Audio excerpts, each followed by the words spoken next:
நம்ம இந்த வீடியோவில் எம்ஆர்எஃப் டயரில் உற்பத்தி குறைபாடு டயரில் இருந்தால் அந்த டயர் வந்து எப்படி கிளைம் பண்ணுறது, அந்த டயர் கிளைம் கொடுத்தா என்ன ப்ராசஸ் பண்ணுவாங்க, கிளைம் டயர் வந்து ரிட்டர்ன் வாங்கும்போது பணம் கட்டணுமா அப்படிங்கிறத நம்ம இந்த வீடியோவில் பார்க்கலாம்.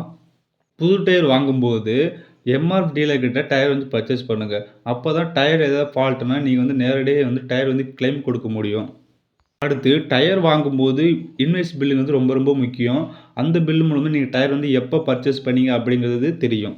டயர் ஃபால்ட்டுன்னு டயர் கொண்டு போய் டீலர்கிட்ட கொடுத்தா அவங்க அந்த டயர் வந்து கிளைம் பண்ணி தர மாட்டாங்க. அவங்க வந்து ப்ராசஸ் தான் பண்ணுவாங்க. அந்த டயர் வந்து எம்ஆர்எஃப் ஆஃபீஸ்க்கு உள்ள சர்வீஸ் இன்ஜினியர் தான் செக் பண்ணி கிளைம் வந்து தருவாங்க.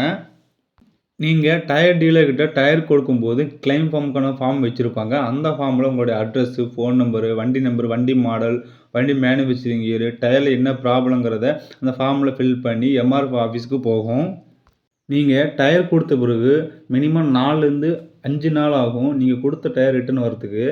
டயர் பற்றி டீட்டெயில்ஸ் வந்து உங்கள் மொபைலுக்கு நம்பருக்கு வந்து மெசேஜ் வரும் எம்ஆர்எஃப் தரப்புலேருந்து. அதில் கிளைம் பற்றின டீட்டெயில்ஸ் இருக்கும்.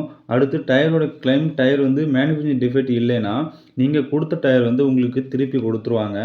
டயருக்கு கிளைம் ஓகே ஆச்சுன்னா டயருக்கு பே பண்ணி வாங்கணும். எதுக்கு பே பண்ணணும்னா, எக்ஸாம்பிள் உங்கள் டயர் வந்து ஒரு விலை ஒரு ரூ. 1000 எடுத்துக்கலாம். இதில் 100% இருக்க டயர் பேட்டர்னில் 80% யூஸ் பண்ணல, 20% யூஸ் பண்ணிட்டீங்க. அப்போது கிளைம் டயர் வந்து நியூ ப்ராடக்ட் தான் கொடுப்பாங்க. அப்படி கொடுக்கும்போது 20% யூஸ் பண்ண அந்த டயருக்கு வந்து பார்த்தீங்கன்னா அமௌண்ட் வந்து பே பண்ணணும். ஒரு உதாரணத்துக்கு ரூ. 1000 பொருள் கொடுத்து டயர் வாங்கியிருக்கீங்க. அதில் ரூ. 200 வந்து யூஸ் பண்ணிட்டீங்க. மீதி ரூ. 800 அந்த பொருளை யூஸ் பண்ணல. அப்போனா அந்த யூஸ் பண்ண அந்த ரூ. 200 கொடுத்து நீங்கள் புது டயரை இப்போ வாங்கிக்கலாம்.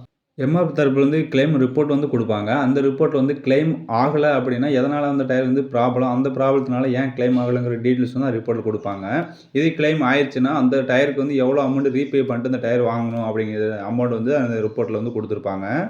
நீங்கள் கிளைமுக்கு வந்து டயர் கொடுத்தீங்கன்னா இந்த மாதிரி தான் ப்ராசஸ் வந்து நடக்கும். 4 வீலராக இருந்தால் டயரில் ஏதாவது ப்ராப்ளம்னா நீங்கள் ஸ்பேர் டயர் யூஸ் பண்ணிவிட்டு அந்த டயர்னே வந்து நீங்கள் கிளைம் கொடுக்கலாம்.